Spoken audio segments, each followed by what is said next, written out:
আপনার গা থেকে কেটে কেটে নামাই দিয়ে এই পৃথিবী থেকে আমাকে বিদায় করে দেওয়া হবে।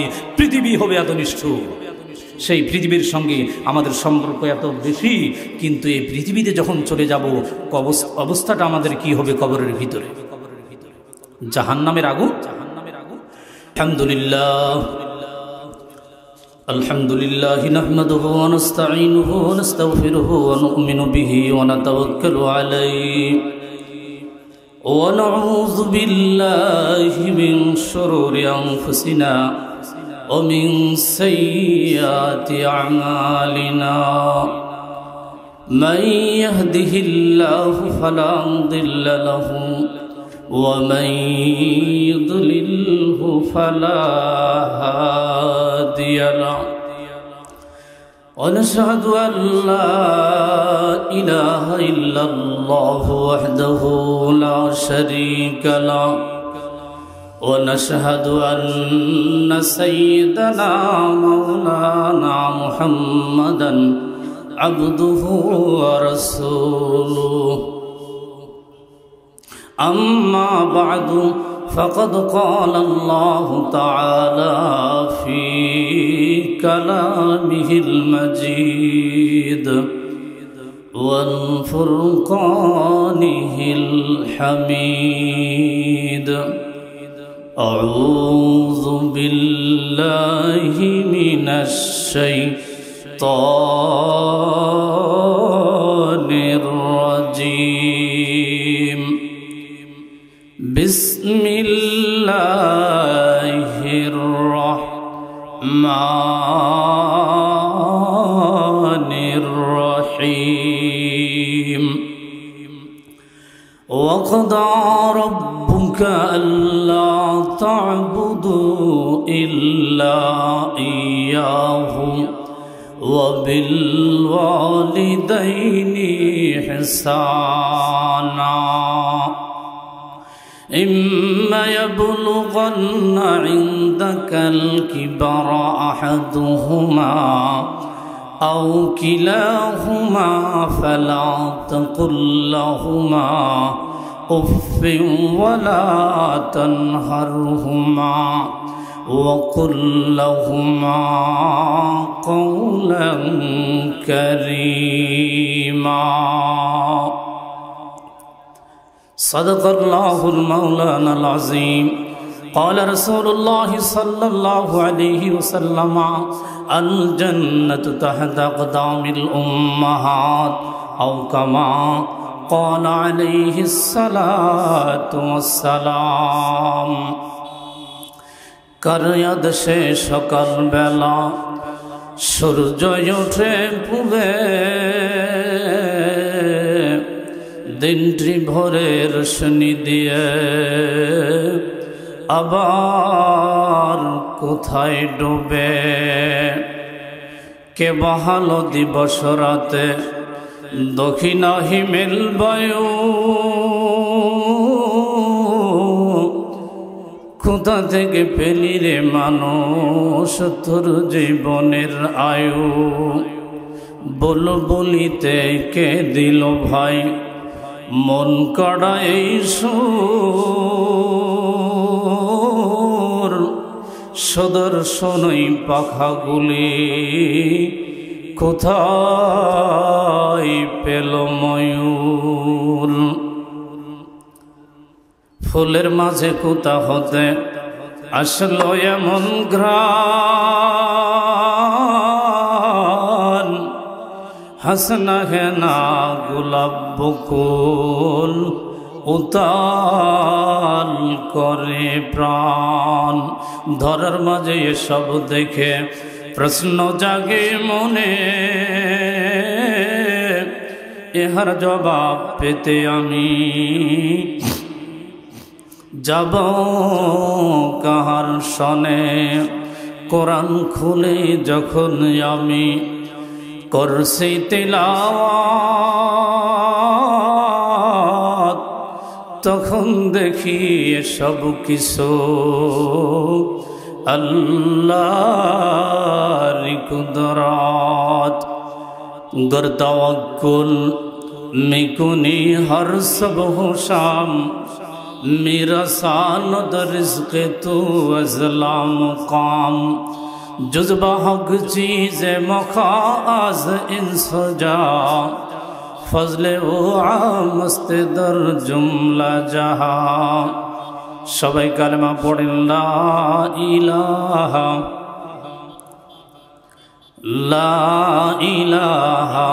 इल्लल्लाह ला इलाहा इल्लल्लाह ला इलाहा इल्लल्लाह। তুমি কাউকে বানাইলা কালিমুল্লাহ আবার কাউকে বানাইলা খলিলুল্লাহ। তোমার নবীকে বানাইলা তুমি আমার নবীকে বানাইলা তুমি তোমার প্রিয় হাবিবুল্লাহ।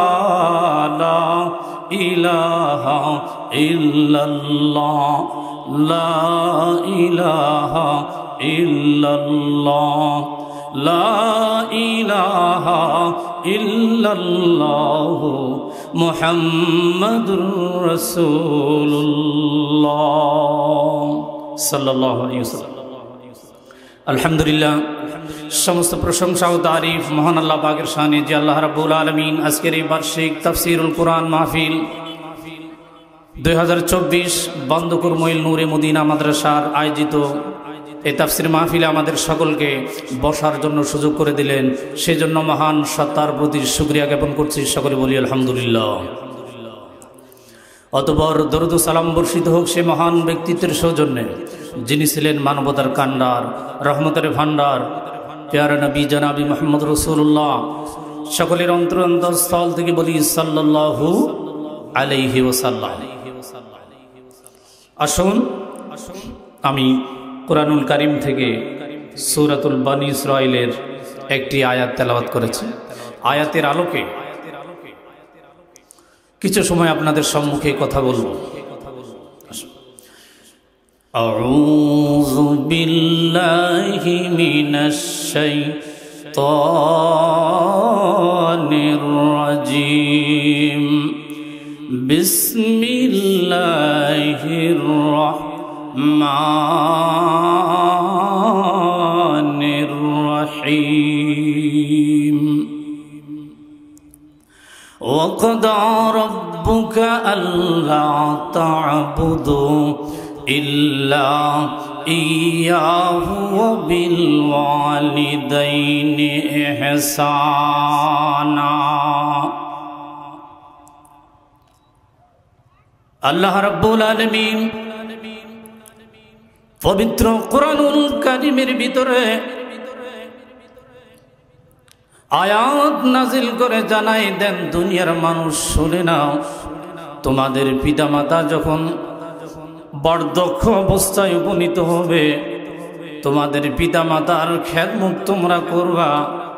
তোমরা তোমাদের জীবদ্দশায় পিতামাতার সঙ্গে এমন আচরণ করবে যার কারণে পিতামাতা ও শব্দটা যেন ব্যবহার না করে। এটা আল্লাহ পাক আমাদের বলেছেন, রাসূল বলছেন, আল জান্নাতু তাহতা আকদামিল উম্মাহাত। আমার উম্মতেরা, তোমার জান্নাত হচ্ছে তোমার পিতামাতার পায়ের নিচে। আজকে সেই পিতামাতা আমাদের কাছে অসহায়। পিতামাতা এমন অবস্থা, আমরা পিতামাতার সাথে সদ্ব্যবহার করি না।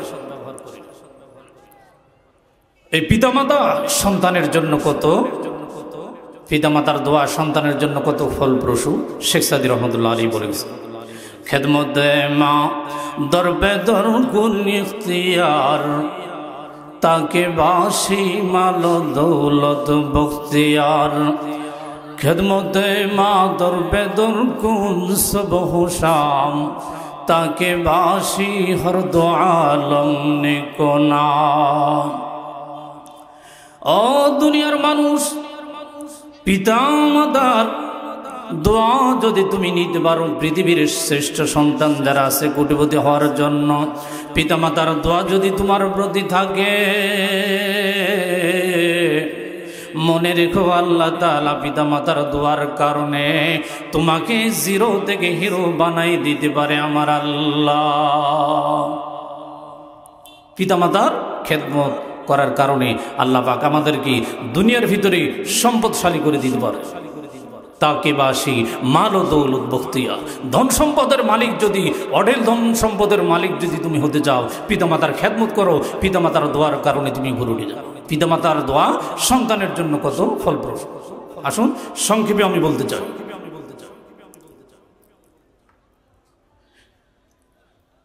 আল্লামা বায়েজিদ বুস্তামি রহমতুল্লাহ আলাইহি, বায়েজিদ বুস্তামির জীবনী আমরা পড়েছি।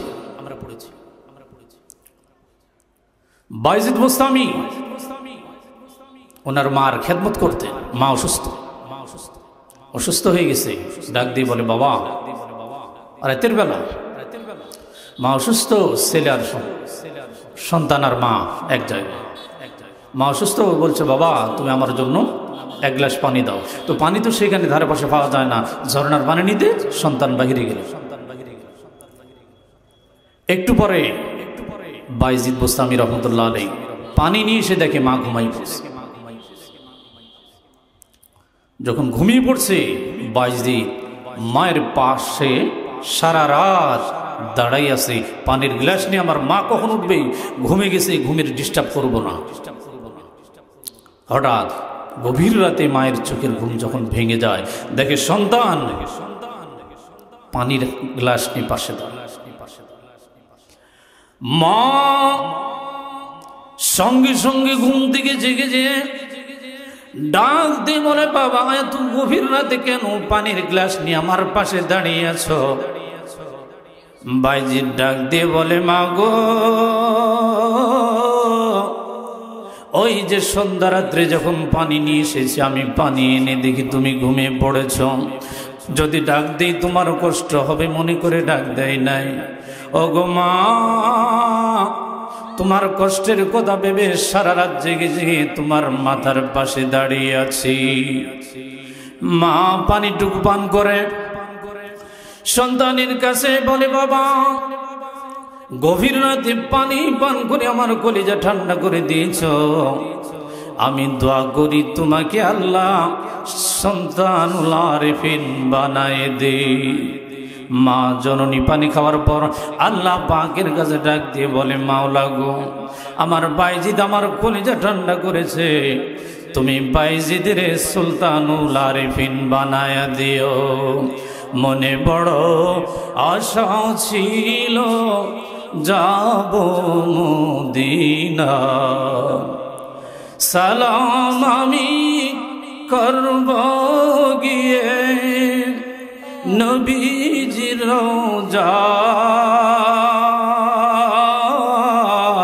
রওজায়। মনে বড় আশা ছিল যাব মদিনায়। কাফেলাতে কে যাও তুমি, কে যাও বে তোরি ও ভাই, কে যাও বে তোরি। সঙ্গে নিও আমায় তোমরা খানি কৃপা করি। সঙ্গে যদি নালাও মোরে গিয়ে মদিনায়, এই গরিবের সালাম দিও নবীজির রওজায়। আমার আশায় সে সম্বল নাই, আশায় সে সম্বল নাই, করি কি উপায়। মনে বড় আশা ছিল যাব মদিনায়। কি বলেন, মদিনায় যাওয়ার আশা আমাদের অন্তরের ভিতরে আছে না? আল্লাহ পাক সকলকে কবুল করুক। মদিনা এমন এক জায়গা, যেই জায়গায় মদিনায় সবুজ গম্বুজের ভিতরে নবীজি শুয়ে আছে।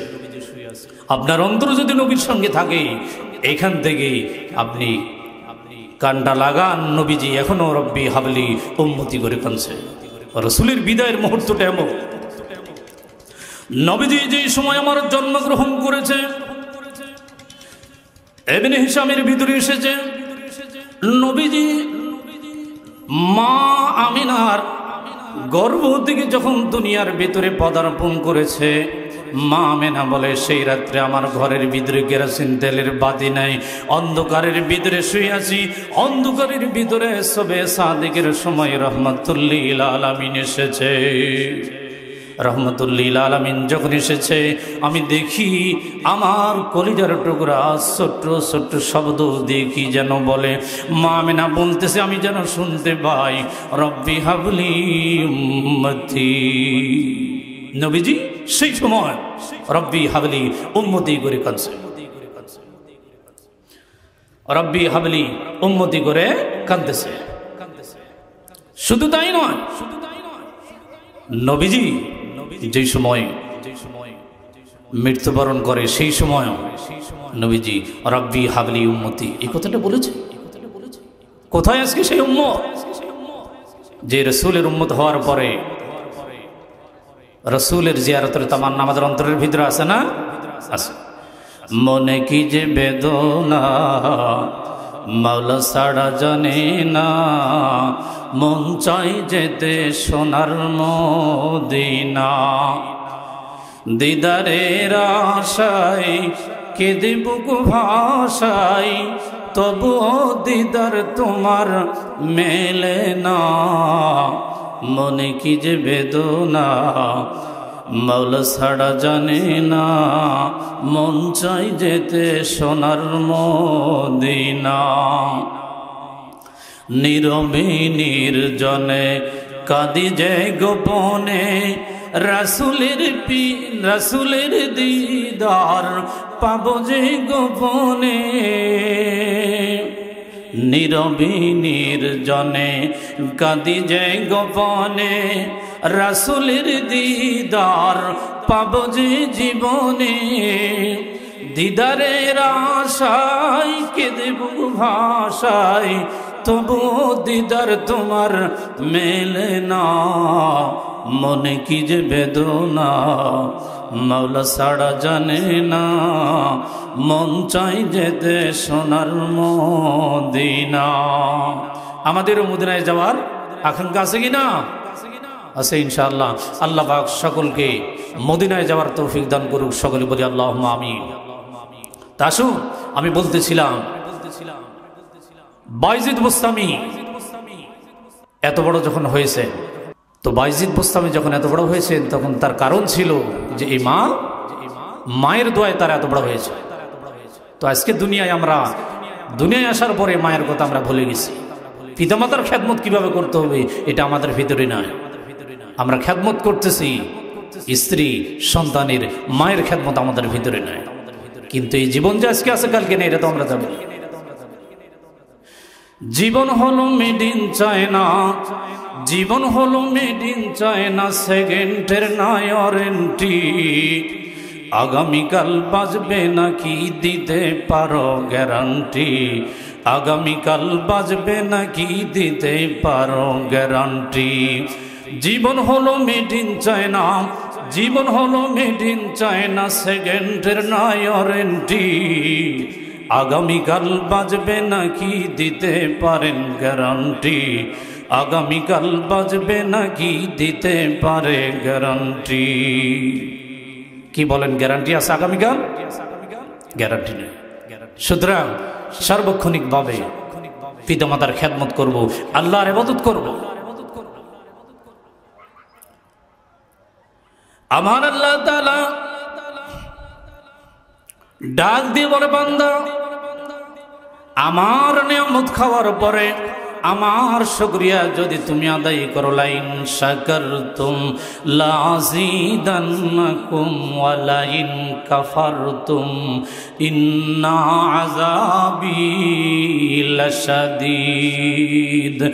শুকরে নিয়ামত নেমত তো আফজু কুনাদ, কুফরে নিয়ামত আজ কাফাত বীরো কুনাদ।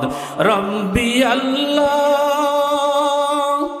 লা ইলাহা গায়রুহু ওয়া নাবিয়্যু মুহাম্মদ মুস্তাফাহু দীনিয়াল ইসলাম দীনা মাওকাহু আরজুকু ফুরা নাহনু আফওয়ান ইনদাহু মুক্তাদায়া নবিয়্যুন ওয়া সাহবুহু নুজুমুল লিল হিদায়া ফি জামাহু। সদা শুকরিয়া আদায় করব কার? আল্লাহর। প্রশংসা হবে কার? আল্লাহর। আমরা আল্লাহর সৃষ্টি, আমরা মানুষ হয়ে আল্লাহর প্রশংসা আদায় করব। আমরা কোনো মানুষের দাসত্ব গোলামি আমরা করব না। গোলামি যদি করতে হয় কার? একমাত্র আল্লাহ। তুহি কাদের জলিলুল্লাহ জাহাদার, বহর হালে তুহি মেরা নিগাহদার। যেদিন তোমার ক্ষুধা ছিল, দাঁত ছিল না মুখে, তরল খাবার দিলেন মাবুদ মা জননীর বুকে। রে মানুষ মা জননীর বুকে, সেই আল্লাহরে ডাকনে মানুষ, সেই আল্লাহরে ডাকরে মানুষ জীবন জাকার থাক। আল্লাহরে ডাকরে মানুষ আল্লাহ বলে ডাক। বলেন আল্লাহ আল্লাহ আল্লাহু আল্লাহ আল্লাহ আল্লাহ আল্লাহু আল্লাহ আল্লাহ আল্লাহ আল্লাহু আল্লাহ লা ইলাহা ইল্লাল্লাহু মুহাম্মাদুর রাসূলুল্লাহ। সেজন্য সে আল্লাহ রাব্বুল আলামিনের হুকুম আমরা মানব তো? নামাজ পড়ব না ইনশাআল্লাহ?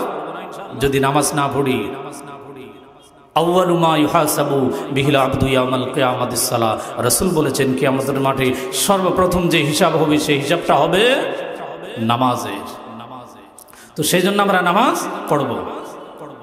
যারা নামাজ পড়ে না তারা শয়তানের নানা। কথা ঠিক কি না? যারা নামাজ পড়ে না তারা শয়তানের নানা। মাঝে মাঝে পড়ে নামাজ, মাঝে পড়ে না। যারা নামাজ পড়ে না তারা শয়তানের নানা। তো আমরা কি শয়তানের নানা হব? না, আমরা নামাজ হিসাবে আল্লাহ পাক আমাদের সকলকে নামাজ হিসাবে কবুল করুন। সকলে বলি আমিন। হিন্দুদের সনাতন ধর্মের বেদ গ্রন্থের ভিতরে এসেছে একং ব্রহ্মং স্রষ্টং নেহনা নাস্তিং কিঞ্চং। একং ব্রহ্মং স্রষ্টং, আল্লাহ এক। কুল হুয়াল্লাহু আহাদ, আল্লাহ হচ্ছে এক। নেহনা নাস্তিং কিঞ্চং, নাই নাই নাই কিঞ্চং, বিন্দু মাত্র নাই। এক আল্লাহ ছাড়া আর কেউ নাই। বেদের ভিতরে আমাদের নবীর প্রশংসা অনেকবার এসেছে। আমাদের নবীর প্রশংসা তাওরাতের ভিতরে, ইনজিলের ভিতরে, বেদের ভিতরে, ওল্ড টেস্টামেন্ট, নিউ টেস্টামেন্ট সবার ভিতরে এসেছে। মুহাম্মদ নাম যতই জপি ততই মধুর লাগে। মুহাম্মদ নাম যতই জপি জবরে আছে আমল দাওয়া, জেরে আছে বেহেশতি পাওয়া।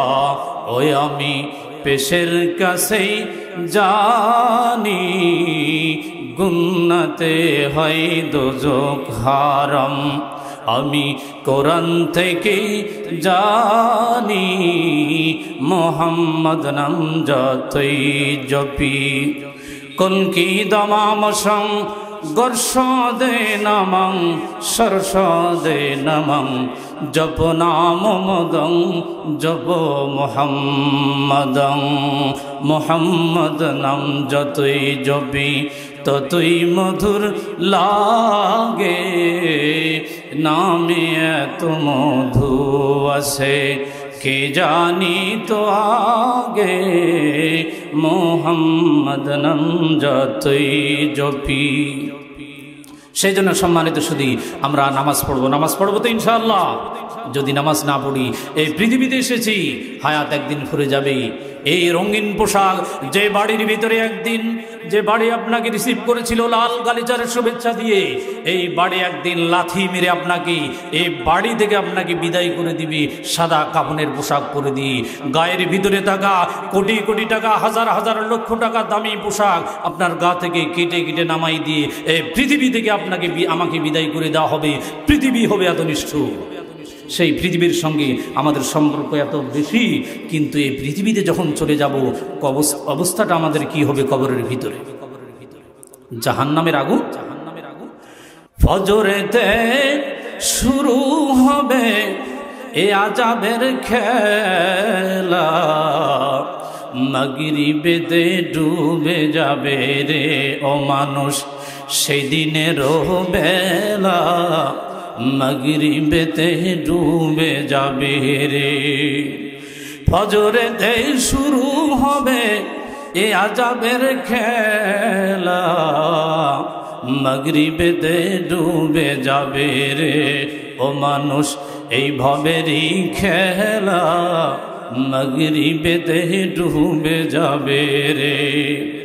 ও মুসলমান ভাই, তাই তো বলতে যাই এই রঙিন দুনিয়ায় মায়ায় পড়ে আসল কিছু সব ছেড়ে দিয়ে আল্লাহ পাকের কাছে ধরনা যদি আমরা দেই, তাহলে এমন একদিন আসবে যেই দিন এই পৃথিবী ছেড়ে যখন আল্লাহ পাকের কাছে যাব আমার আল্লাহ এমন ভাবে আমাদেরকে পাকড়াও করবে।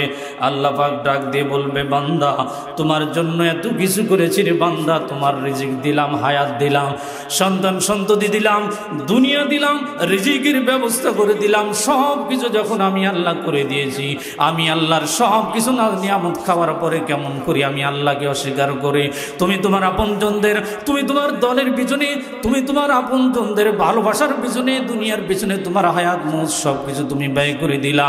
এখন যখন আমার কাছে আসরে বান্দা, মনে রেখো আমার কাছে পাওয়ার মতো তোমার আর কি বাকি আছে?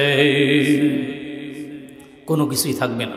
সম্মানিত শুধু আমাদের এই পৃথিবী ছাড়তে হবে। রঙিন এই পৃথিবী ছাড়িতে হইবে, সাদের এই দেহ মাটিতে খাইবে, শূন্য হবে জিন্দেগানি, কার লাগিয়া এত মায়া এত চোখের পানি রে মন, কার লাগিয়া এত মায়া এত চোখের পানি। সম্মানিত শুধু মার দোয়ার কারণে সন্তান শুধু আল্লাহর ওলি নয়, দুনিয়ার ভিতরে দেখা গেছে আপনারা শুনেছেন ঈশ্বরচন্দ্র বিদ্যাসাগরের নাম। ঈশ্বরচন্দ্র বিদ্যাসাগর যে সময় লেখাপড়া করে, লেখাপড়ার কারণে অনেক দূরে সন্তান লেখাপড়া করতে যায়, হঠাৎ মা অসুস্থ হয়ে গিয়ে সন্তানের কাছে চিঠি লেখে, বাবারে আমি মা অসুস্থ হয়ে পড়েছি, যখন তুমি আমার চিঠিটা পড়বা, চিঠি পড়ার সাথে সাথে আমি মার সঙ্গে দেখা করার জন্য তুমি চলে আসো, আমি মার অন্তরটা ভালো না। এমন এক পর্যায়ে চিঠিটা ঈশ্বরচন্দ্র বিদ্যাসাগরের কাছে যখন চলে গেছে, ঈশ্বরচন্দ্র দেখে কি ব্যাপার, মা অসুস্থ হয়ে পড়েছে, এখানে বসে থাকলে তো আমার চলবে না, সন্ধ্যাবেলা কি করব? বন্যার সময় সামনের দিকে সব কিছু পিছনে ফেলে দিয়ে মায়ের ডাকে সাড়া দিকে সামনের দিকে যখন রাস্তা নেয়, বন্ধুরা আমার সামনের দিকে যখন চলে গেছে, সামনের দিকে যে দেখে পানি আর পানি, রাস্তা নাই, কিছু নাই, কেমন করে যাবে? হঠাৎ করে পানির উপরে সাঁতার দিয়েছে, হঠাৎ করে দেখে কোন একজন তো পানির উপরে বাসে, তার উপরে ভাসমান জিনিসের উপরে চড়ে পানিটা যখন পার হওয়ার পর ওই দিকে চলে গেছে, কিনারে যাওয়ার পরে দেখে ভাসমান জিনিসটা অন্য কিছু নয়, একটা মানুষের লাশ। লাশের উপরে পার হওয়ার পর চলে গেছে, চলে যাওয়ার পরে ওইবারে যখন চলে গেছে, মার কাছে যাওয়ার পরে, মার কাছে যখন চলে গেছে, ঈশ্বরচন্দ্র ডাক দিয়ে বলে, বাবা কেমন করে তুমি চলে আসলে? পানি আর পানি, পানির ভিতরে কেমন করে চলে আসছো? ঈশ্বরচন্দ্র ডাক দিয়ে বলে, মা পানির ভিতরে যখন চলে আসে, আমি যখন তোমার কথা শুনছি, পিছনে আর কিছু দেখি নাই, তোমার ডাকে সাড়া দেওয়ার জন্য আমি চলে এসেছি। ওগো মা, তুমি আমার জন্য দোয়া করো, তোমার দেখার জন্য এসেছি। মা অন্তরের ভিতরে সঙ্গে সঙ্গে এমন ভাবে ভালোবাসা লেগেছে, মা দোয়া করে, বাবারে তোমারে যেন মহান স্রষ্টা এই পৃথিবীর ভিতরে বিদ্যার সাগর বানায় দেয়। বাস্তবে দেখা গেছে ঈশ্বরচন্দ্র বিদ্যাসাগরের নাম সারা পৃথিবীর ভিতরে বিদ্যার সাগর। বাস্তবে কিনা? তো সেই জন্য সম্মানিত সুধী, আমরা পিতামাতার খেদমত করবো তো ইনশাআল্লাহ। আল্লাহ রাব্বুল আলামিন, আমরা যতটুকু আলোচনা শুনলাম, এই পৃথিবীতে একমাত্র আমাদের আপনজন, নিঃস্বার্থ ভালোবাসা যদি থাকে, মা বাবা ছাড়া অন্য কারোর ভিতরে নাই। বিদেশে যদি কারো সন্তান বিপদের পশু পাখি জানার আগে জানে তাহার মায়। তো সেই জন্য সেই মার ভালোবাসা আমরা কি নিব? পিতামাতার খেদমত করে আল্লাহ পাক ইহকাল পরকালীন যেন শান্তির ব্যবস্থা আমাদের সকলকে করে দেন। আল্লাহ পাক সকলকে কবুল করে নেন। সাথে সাথে এই বার্ষিক তাফসিরুল কোরআন মাহফিল, এই তাফসিরুল কোরআন মাহফিলকে যেন আল্লাহ পাক কবুল আর মঞ্জুর করে নেয়। সকলের কাছে এই আশাবাদ ব্যক্ত রেখে আমি শেষ করছি। আসসালামু আলাইকুম ওয়া রাহমাতুল্লাহি ওয়া বারাকাতুহু।